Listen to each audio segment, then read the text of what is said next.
Hello. This is a Prevent Duty Training handbook, extreme right-wing terrorist ideology. One of them, the first one on the list, is cultural nationalism. Western culture is under threat from mass migration and a lack of integration by certain ethnic and cultural groups. That's what it says here.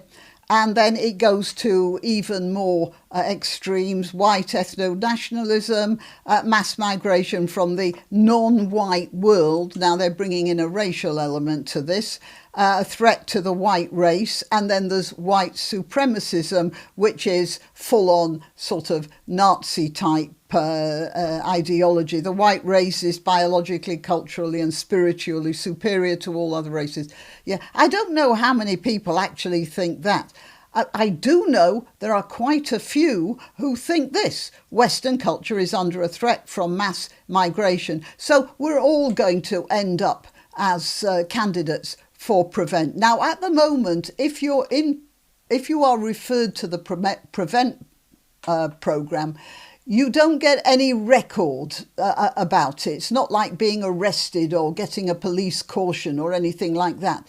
It officially is not on your criminal or moral record. However, if you've been referred to Prevent, I am quite sure that after a while, the information about this will leak out some way or another. For instance, the police who were so reticent about not giving out the name of Axel Rudakabana, the Southport, and I've got to be careful with my words here, the Southport monster, they didn't give out his name. The Prime Minister didn't give out his name. And of course, that was because that might prejudice his trial. However, when a chap called Martin Frost burnt the Koran in Manchester, he was not only arrested straight away, but his name and address and all other contactable details were released by Manchester police straight away, which meant he had to get out of his house. He became homeless. Right, so, things that aren't supposed to happen when they turn out to be in contradiction of a government line. OK, so I'm going to read you this message, which was sent to Posey Parker a few days ago, which I shall go through quite soon. But only after I've told you that I'm granniopteryx, that it would be very nice if you could share this video, if you could subscribe, and again, check you are still subscribed. Click the notification icon wherever it is, because that does help keep your subscription going. And, oh yes, of course, click like. And if you want to contribute towards the financial well-being of this channel, well, as I keep saying, my horses get it all. But at least that takes some weight off my husband. OK, right, let's get on with it.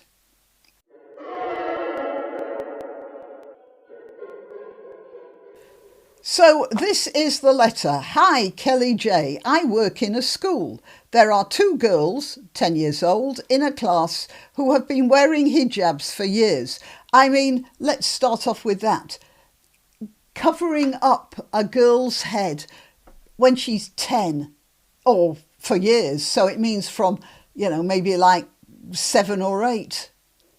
I mean, it restricts your movement. It restricts your ability to hear. It means when you're playing, when you're running around the playground, you've got to worry about this scarf on your head all the time. It's also a means of grabbing you, of course, but that's another matter. Anyway, these girls have been wearing hijabs for years. It means they've grown up in a cage already. We compulsorily teach swimming in the summer term. They both approached me today and asked if their fathers can write a note to say they must not swim. I gently said it's part of the curriculum, and the swimming reply slip was just to indicate their ability at swimming for our groups. Their English is still quite poor, and that's something else that really worries me. I mean, they have been in that class apparently for years, because the teacher or whoever this person is has seen them wearing hijab for years. So they're at least 2 years into their schooling, and their English is still quite poor. One wonders how that happened. But they said, no, we must not show our hair. Well, you can get a sort of balaclava-like things, so that's not it, really, is it? We must not show our hair. We cannot swim. I suspect the school will acquiesce. Their younger brothers are allowed to swim, of course. We have another Muslim girl who isn't allowed to attend music lessons for religious reasons. Muhammad was dead against music, by the way. So the school has set a precedent here. I'm shocked that our school allows this. It's sexism, and it's a complete rejection of integration and the British way of life. I can only see this worsening and their lives narrowing. This person says he or she works in a school. Could be a teacher, male or female. Could be one of the maintenance people, who knows. Anyway, this person can only see this worsening and their lives narrowing with their rejection of integration and the British way of life. Well, that is precisely what Prevent is saying here, betraying a candidate to be reprogrammed the proper way. Western culture is under threat from mass migration and a lack of integration by certain ethnic and cultural groups. So they're not just talking about people who have nutty ideas about race. This is people who are concerned about their neighbourhoods and the nature of the society in which they are moving. It's the Overton window, isn't it? We've moved from the window being here with the white supremacist, and now it's shifted right over to people who are just a bit worried about people coming into these islands with different ideas of how various groups should act. We're already seeing lots of problems in areas where there's a concentration of people who dress in a certain way. And I just want to show you how Prevent training is based on, well, a lie here, because this is obviously taken from a handbook. You know, this screenshot here. And it says here, this is in the Telegraph, concern over mass migration is terrorist ideology. You see, this is extreme right-wing terrorist ideology, you know, being slightly worried, as you can see in this document here. And look what they're showing. These are supposed to be migrants. They're all wearing life jackets, so they came off a dinghy, didn't they? They've just been rescued off a dinghy. And look at this. A woman here, there's a woman, it looks like a teenage boy, there's a little boy, there's a woman, there's a man holding an infant, there's obviously that's either a woman or a child there. I mean, it's a nice mixed bunch of family people, which is not reality. This is reality.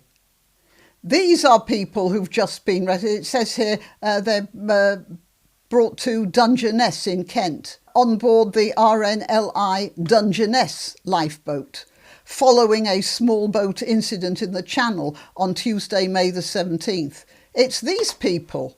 They're all men, young men, and maybe a few late teenage boys, although most of these guys seem to have beards. So it's the government lying to itself. This is a completely unrealistic picture. Free speech critics warned that the definition of cultural nationalism was too widely drawn and could, in theory, mean that even Sir Keir Starmer and Robert Jenrick, the Shadow Justice Secretary, would fall foul for their past comments. Others at risk of being labelled extremist could include Douglas Murray, the best-selling author. You may remember that, and this is it's already been shown. If you remember, there was a chap who was an ex-policeman, actually, or an ex-special constable anyway, and he was reported for an ex-post, and the police came, they turned his house over, and he had a Douglas Murray book in his bookshelves, and the police were sort of chuntering over this, you know, oh, look, he's got extremist literature here. So it's already happening. A Home Office spokesman said, "Prevent is not about restricting debate or free speech, but about protecting those susceptible to radicalisation." Yeah, that's the theory. But the theory depends on the following criteria: that the people who are reporting the potential terrorists are sensible and non-ideological. I want to play you a little clip from a school. I've played this before. I've just got to find it now. Hang on. Here we are. Now, what happened was a teacher was telling the kids that there are several genders. And one of them said, no, there's just boys and girls. I just said if they want to identify as a cat or something, then they're like genuinely unwell. Then they've gone they're crazy. You were questioning their identity. No, I wasn't a question. I was just saying about the gender. I didn't say anything about them. But where did you get this idea from? There's only two genders. I just think it's my opinion. That is my opinion. If I respect their opinion, can't they respect my opinion? It is not an opinion. Yes, it Yeah, is. but It's not an opinion you can have. There's no other private part. There's only two. Gender is not linked to the parts that you were born with.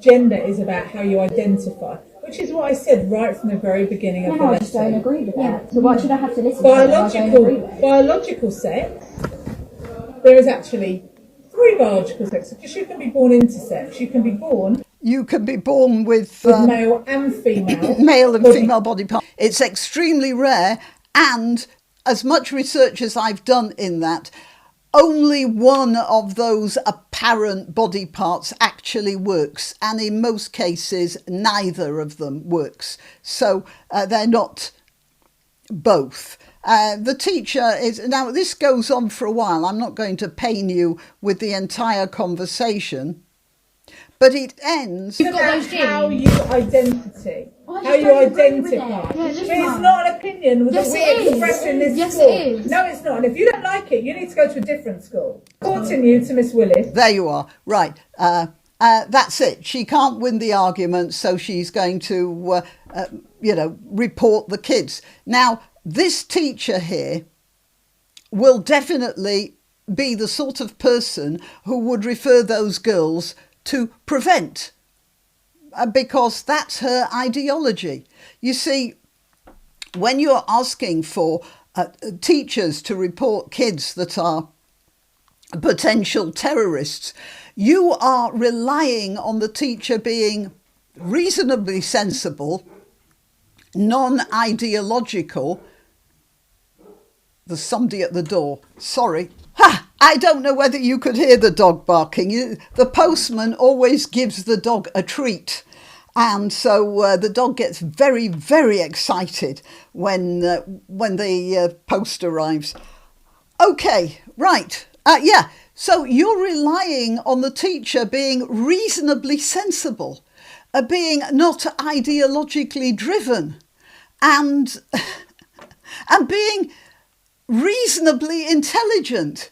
And in every case, that teacher was the worst end of all three of those characteristics. So there's this problem, because you see, you'll get teachers like this referring those girls to Prevent, and those girls are perfectly reasonable, rational human beings.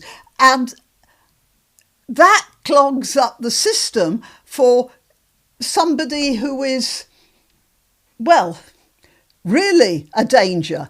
In fact, what happened with Ruda Cabana was that he was referred 3 times, and they dropped him 3 times. And that's because they reckoned he didn't have a specific ideology.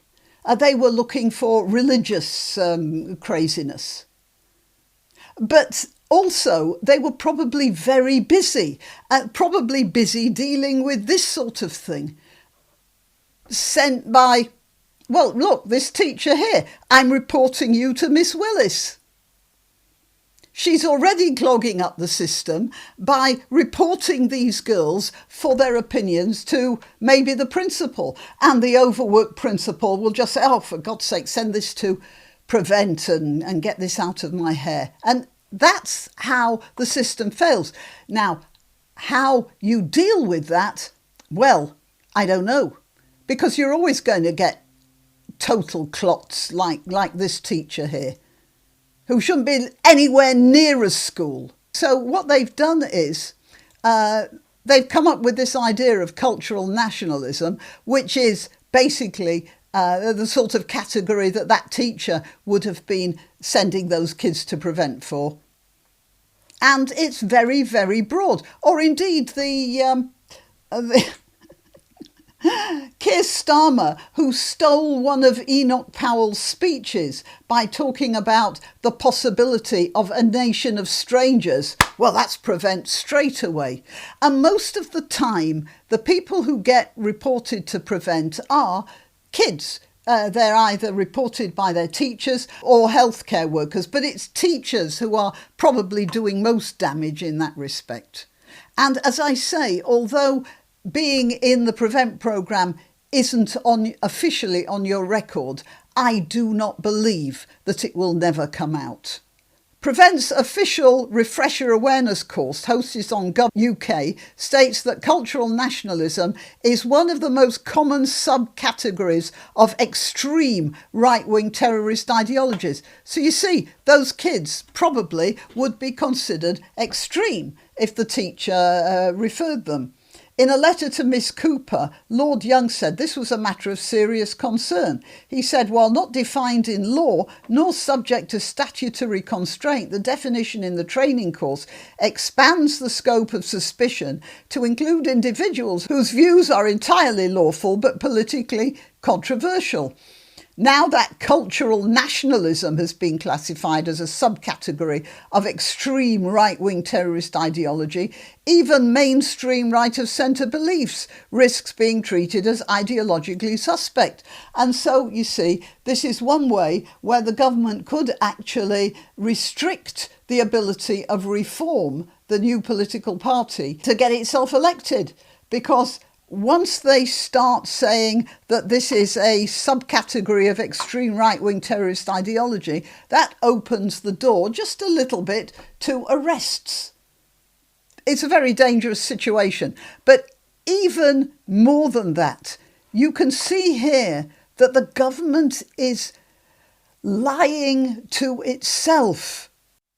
These people look like perfectly respectable family citizens who any reasonable person would be glad to have on, working in our economy.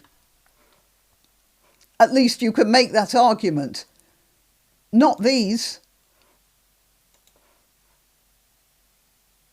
These people are heading for the black economy, mostly.